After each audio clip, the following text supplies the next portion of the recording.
Everyone, welcome back to another hardware news recap for the week. In this one, we'll be talking about GPU sales numbers, at least some of them from JPR. We'll be going over how the RTX 3090 Founders Edition card disappeared. And we have a couple of other news items, like Nintendo Switch rumors. We'll be going over the TSMC 3nm expansions and the plant expansion in Arizona, talking about some industry news, and then we'll be talking about a couple of hardware items as well for product releases. Okay, let's bring that card back. Before that, this video is brought to you by ASUS and the ASUS TUF Gaming B550 Plus Wi-Fi motherboard, ready for AMD Ryzen CPUs. The TUF Gaming B550 board comes in ATX and Micro ATX variants, with key features including a Wi-Fi 6 module, 2.5 gigabit Ethernet, a fanless chipset heatsink for quiet operation, and a focus on stability and uptime. Learn more about the TUF Gaming B550 Plus Wi-Fi motherboard at the link in the description below. So, GPU sales booming. This is going to be the first one, at least for some sectors of the market. There's a new JPR report detailing GPU sales growth and install base, which includes attach rate in the industry for fourth quarter. There was one for third quarter as well that we already covered previously. That was posted this week for fourth quarter 20 sales, and John Petty Research is one of the few analyst firms that tries to put numbers to things like market share, sales volume. Another common one is Mercury. There's also IDC, I think it is, that Intel and AMD often reference for the CPU and the server side of things. In its GPU reports, JPR does things in a specific way where it includes Intel and AMD IGP or APU numbers, so integrated graphics, in a lot of the charts that are associated with NVIDIA and AMD, which means that you don't get a true idea necessarily in all of the charts of GPU market share for DGPUs. Now, the benefit of doing it this way is that in this particular market, we can use Intel sales growth to better understand how many people are buying systems without a DGPU and with integrated graphics only. JPR highlighted that AMD's shipments increased by 6.4% quarter over quarter, and again, that includes the APU shipments in the metric. It's not just for DGPUs. NVIDIA saw a quarterly reduction of 7% according to JPR. Intel, meanwhile, blew it out of the water and had a 33% reported increase in GPU shipments on the back of its IGPs. This does not eliminate the fact that a DGPU might be coupled with some of these IGP-equipped CPU sales, though. JPR saw the GPU attach rate, so the number of DGPUs sold installed in a system was down 9.2% from the previous quarter. One thing, though, this metric might not see mining card sales, and it also can be over 100%. So for this past quarter, that attach rate was 113%. This being down doesn't necessarily give us insight to the GPU sales. There are other metrics that do that, though. What it does tell us is that the instance of multiple cards per system has decreased, at least for what's being measured. How much or to what extent this includes mining machines, we'd assume not very much. Probably a lot of those aren't documented here. They might just show up as single GPU sales, and the attach rate is unknown at that point. It's assumed to be maybe one. But either way, there could be more GPU sales overall, but with fewer GPUs per system. However, we do have numbers. With the relative death of multi-GPU, a reduction in the attach rate makes a lot of sense. It's been effectively killed by AMD and NVIDIA for this specific generation. And as for discrete GPUs, JPR did end up reporting a quarterly reduction of DGPU sales of 3.9%, at least for what they tracked. JPR reported a 30.25% quarterly increase in the PC sales segment overall for just desktop computers, nearly 36% year over year. And JPR's report said that, quote, notebook shipments exceeded 230 million units for the first time. In addition, the year-to-year growth was 49%, the greatest one-year growth on record.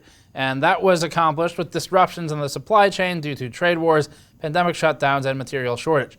The forecast for 2021 will be more modest, 6%, but still higher than the average. Chromebooks made a substantial contribution to growth in 2020, and we expect to see that taper off in 2021 due to school budget limitations unless the pandemic relief package in the US comes through and adds more funds. And while we're on the topic of market share, the Steam hardware survey got an update as well. This is always kind of an interesting survey to look at. It's a decent cross-section of Steam's user base, but maybe not fully representative of the market. Because Steam is not sampling everything. It is an opt-in survey, and also you are going to get a lot of things like laptops showing up on the Steam hardware survey and devices where maybe people just use it for Steam chat or something like that, not necessarily gaming. And then there's also some complexity involved once you start talking about gaming cafes and the market in Asia, where there are a lot more PC banes or PC gaming cafes, where in theory you could have multiple instances of getting logged on one device. But this is still a very interesting survey to look at. Gives us an idea overall of the market's direction. The GTX 1650 is among the most popular cards right now and maintains extremely high volume. And this is something that board partners have told us in the last couple of months as well. So this, regardless of how Steam's sampling method works, is going to be accurate. The board partners have been telling us that the 1650 is their most in-demand GPU out of the entire stack. Steam's hardware survey showed an increase in GTX 1650 saturation of 0.24 points, going from 4.95% to 5.19%. The RTX 2060 saw the next most growth at 0.21 points, roughly matching the 0.23 point reduction in GTX 1060 popularity. Now this is particularly interesting because both of these GPUs, the 1650 and the 2060, are what most people would consider to be old or previous generation, and so an uptick in sales is generally unexpected except for in this peculiar market. New cards are the most interesting to observe though, so the RTX 3080 appears first at number 31, and that's the top-ranked RTX 30 series card. That's at 0.77% share and a 0.11 point increase from January to February. The RTX 3060 Ti appears next at number 54, taking 0.34% of the share and showing a 0.07 point uplift. At number 66, the RTX 3090 pops up at 0.3% share, up 0.07 points monthly. The RTX 3070 and 3060 non-Ti do not appear on these charts, not surprising for the non-Ti, but a bit surprising for the 3070. And the AMD RX 6800, 6800 XT, and 6900 XT, like the 3070, do not appear in the listings. For CPU listings, there's been a 0.52 point increase in share for AMD, up to 28.51% from 27.99%, with Intel dropping inversely.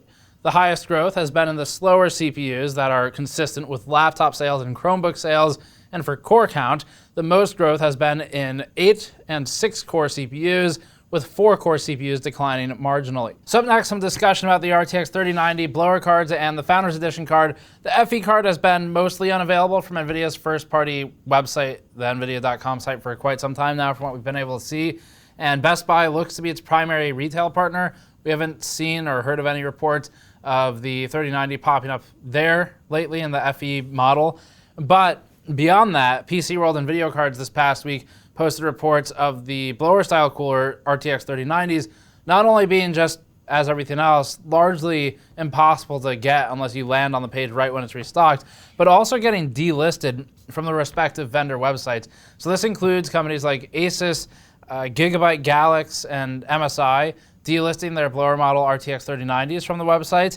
There's a few theories as to why this is happening. Some of it's somewhat anecdotal, but first there was a suspicion listed in one of the content pieces about this that we saw that many of the video card vendors are shifting inventory of blower coolers down for the upcoming NVIDIA mining line of video cards, the CMP-HX mining GPUs, which are a horrible waste of silicon.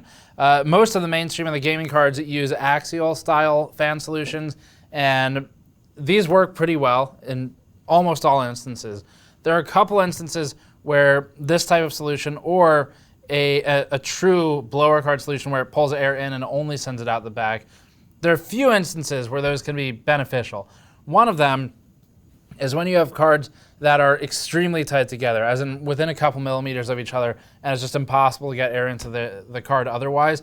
Typically, this would be in some form of solution where you have a really high RPM or high static pressure fan towards the front of the chassis. It might be more like a server chassis or a render box type of chassis, and that shoves in enough air that a couple millimeters is enough to get it into the fan at the front, which can then bring it through the rest of the card. So that's one advantage. Using them in something like an ITX box or a small gaming system with 2 cards or something, not necessarily benefit there as long as there's still a little bit of breathing room. Talking about, sorry, switch numbers on you, but maybe say half an inch or so, or 10, 14 millimeters, something like that. You're getting enough for axial to work decently.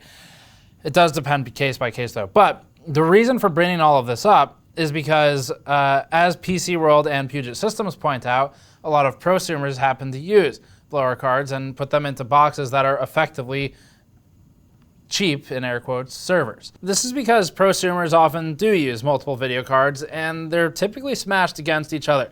So this would facilitate a better cooling configuration for multi-GPUs slotted immediately on top of one another. Secondly, there were some suggestions a little while ago about system integrators using RTX 3090 cards with blower coolers in their server products.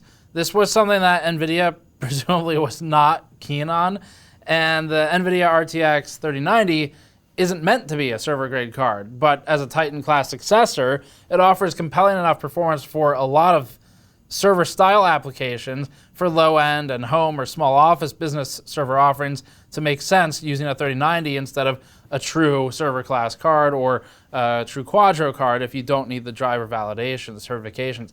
Considering the price of NVIDIA's higher-end cards, like the Quadros or the A100 Accelerator, and the limited means to get one from anyone other than NVIDIA or one of the very few authorized partners, SIs have been able to bridge the gap by leveraging the 3090 in non-gaming build sales. You would think that NVIDIA would like that its 3090 provides enough value to be used and sold somewhere. But NVIDIA wants, it seems like NVIDIA really wants to control who, it's like, no, you're using it wrong. You're not supposed to use it, stop it. You're not supposed to use it that way. We know it's $1,500 MSRP, but you gotta use it our way, okay? And as soon as we can make it possible, you're not gonna own the device either. We're gonna give you a license to use it. Anyway, next one, Intel discontinuing the performance tuning protection plan. In the world of things that nobody needed, Intel has decided to discontinue this special PTPP plan, which it began offering back in the Sandy Bridge and Ivy Bridge days. It's old. And the news comes after Intel noted a lack of interest in the optional warranty. People weren't buying it, Intel says, because, quote, customers increasingly overclock with confidence. All right. Both Intel and AMD have introduced their own boosting technology, and over the years, this has to some extent reduced the significance or the impact of an overclock. It's still worthwhile in a lot of cases to play around with overclocking, especially as a system ages, but the popularity of this particular warranty has gone down. Motherboard makers also have developed their own tools for overclocking-focused boards, and this has made it easier than ever to do some basic level of overclock, ergo don't really need the special warranty for it. According to Intel's announcement, the PTPP service was no longer available effective March 1st, 2021. Intel says it will continue to honor the service for all existing plans throughout the respective warranties of those CPUs. Up next, an interesting mod or hack for GTA where there's a user who built a DLL that cuts the GTA loading times for GTA Online especially. So we're including this just because we do use GTA a lot in our benchmarking. So, and it's kind of interesting. Rockstar's Grand Theft Auto Online has had sluggish load times for a long time, and the player and programmer who built the solution claims that the DLL that they've created cuts those times by apparently 70%. The user goes by Tossed, and they began by comparing load times for the offline story mode and the online mode and analyzing their own computer to look for any bottlenecks. Tossed discovered what appeared to be a single core or thread being fully saturated for some 4 minutes by just loading in resources and assets for the game. Tossed notes that during the loading sequence, there was virtually no disk, GPU, or network usage, which led them to suspect sloppy code underpinning the game, to nobody's surprise for this one. Using a mix of process profiling, dumping the process stack, and doing some reverse engineering, Tossed found 2 primary issues: the way the game parses JSON data, and the way the game hashes items and loads them into an array. To solve these problems, Tossed wrote a custom DLL and injected it into the game, something you can learn more about in Tossed's post that we'll link in our show notes in the description below if you want to give it a go. And Tossed summed up the findings as follows. They said there's a single thread CPU bottleneck while starting up GTA Online. It turns out that GTA struggles to parse a 10 megabyte JSON file. The JSON parser itself is apparently poorly built. And after parsing, there's a slow item deduplication routine. And as for the earlier comment about not a surprise about sloppy code, that's not just a random jab at Rockstar. Keep in mind that back when we discovered some issues with the way Rockstar runs on CPUs, we had a 2 or 3 part investigation into this mystery where certain CPUs would tank in performance only if they hit a high frame rate. So it was this weird mix where you'd be better off either using a worse CPU or using higher graphics settings to bring down the FPS, because on certain processors, if you hit 187.5 FPS, which is the engine limit or was at the time, then there would be this really hard stutter for a brief instant in time. So the game has certainly had a number of problems over the years relating to how it handles hardware. As a general reminder, be careful about downloading random dynamic link libraries or mods off the internet. Make sure you're getting the right one if you want to mess around with this one. All right, Intel gets a $2.18 billion bill following a VLSI patent infringement case.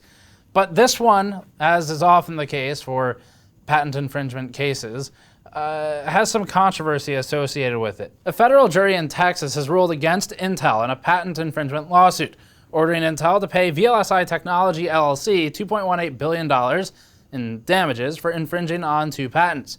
This marks one of the biggest awards for patent damages in U.S. history. But the case is also mired in that controversy.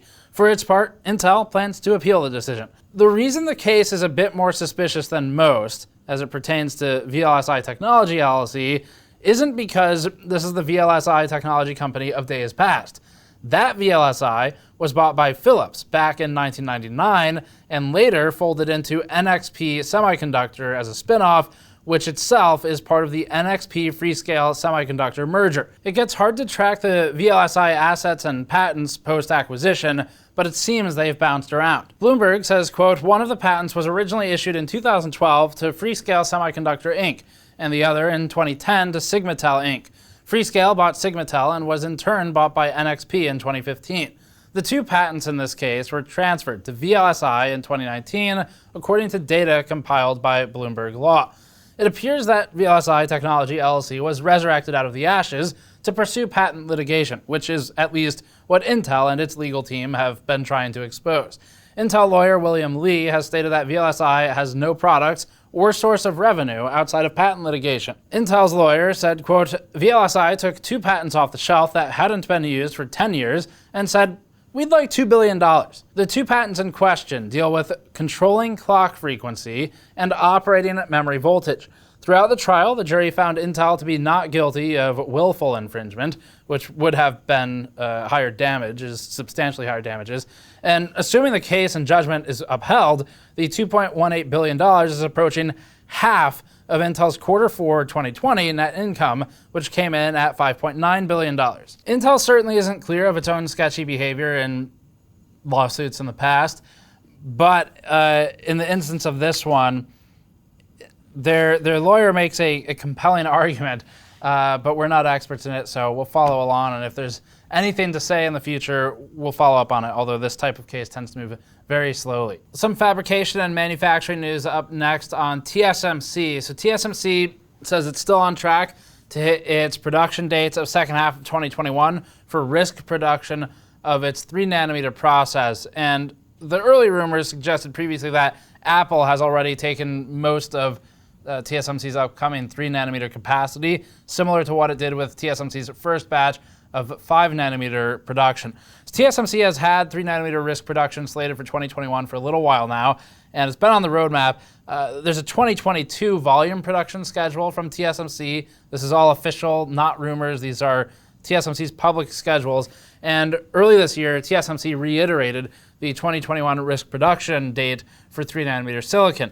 Now, as a reminder, risk production is where silicon is manufactured on a new process node, but isn't ready for customers, as production complications and any inherent manufacturing risks are being assessed. Low yields and defects are expected in this phase, and it's part of the journey to volume production. Also in TSMC-related news, the foundry is gearing up for a hiring spree for its upcoming Arizona expansion. According to local news sources, TSMC is looking to recruit engineering talent both within and outside of Phoenix, Arizona. TSMC has a website dedicated to engineering opportunities in Phoenix, where TSMC said, quote, and we wanted to locate the new fab in an area that delivers a lifestyle that would attract talent from outside of Arizona. Because the Arizona fab will ultimately employ well over 1,000 engineers, we need to go beyond tapping the existing Arizona workforce. And just anecdotally in the industry, we've seen a lot of movement where companies permit it, where talent is relocating to either often Arizona or Austin, if not from Austin to Arizona, Texas, that is. So not too much of a surprise to see Arizona's starting to pick up more of a technology hub, being not too distant from where things are currently located in California, but presumably much cheaper to live in that area. Up next, Texas semiconductor plants are still offline. We talked about this previously, but semiconductor plants got shut down in an effort to preserve the integrity of the power grid during an unexpected winter storm recently.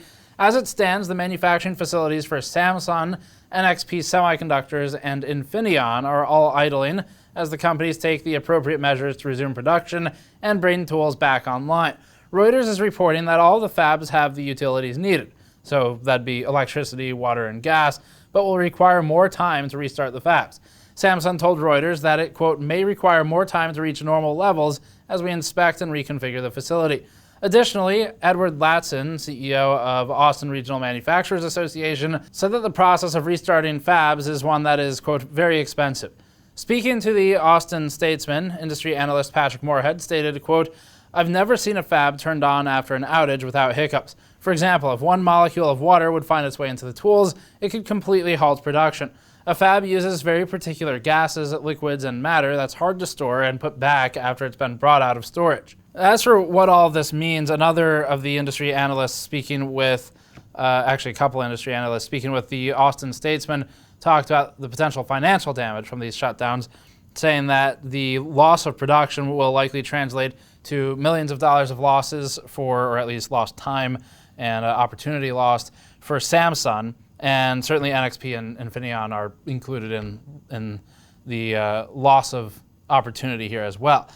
It's also reasonable to expect that there could be some knock-on effect down the line with the shutdown of these plants as they're getting through the rest of the storm and clean up and getting back online, because these are plants that supply components for other devices that are available in the PC hardware industry. Nintendo hardware rumors tend to be pretty rare. So when they start coming out, it's normally a lot all at once, but it's not quite as rabid as the PlayStation and Xbox rumors, where you'll hear about them for a couple of years before a major launch. Now, Nintendo software rumors maybe not as rare. The company seems to be able to control leaks reasonably well, but there are some new hardware rumors over the past couple of weeks, past week especially, that pertain to a potential Switch 2, or as some outlets are calling it, a Switch Pro. In either case, the joining comparison between all of the reports we've seen, especially Bloomberg and CNET, seems to be a 720p OLED display at 7 inches as one of the upfits to the Switch, running larger than the existing 6.2 and 5.5 inch displays. This could be partly done by reducing the screen bezel without expanding the body quite as much as it would need to be expanded otherwise. The report also highlighted the possibility of 4K for TV gaming, docked gaming, although this would require additional work from game developers. And before we get to a final story that's explicitly hardware news, one other gaming news story. Epic Games over the past week acquired Tonic Games Group, which is the parent company of Tonic, which is the studio responsible for Fall Guys, the sleeper hit from the past year. So Epic didn't disclose too many details about the acquisition, like the price from what we've seen thus far, but Epic's purchase of Tonic Games Group includes Fortitude Games, and the acquisition signals Epic's continued interest in expanding its horizons. Epic previously purchased the chat app House Party, which has been a popular app for Fortnite players, and before that bought Psyonix, behind Rocket League.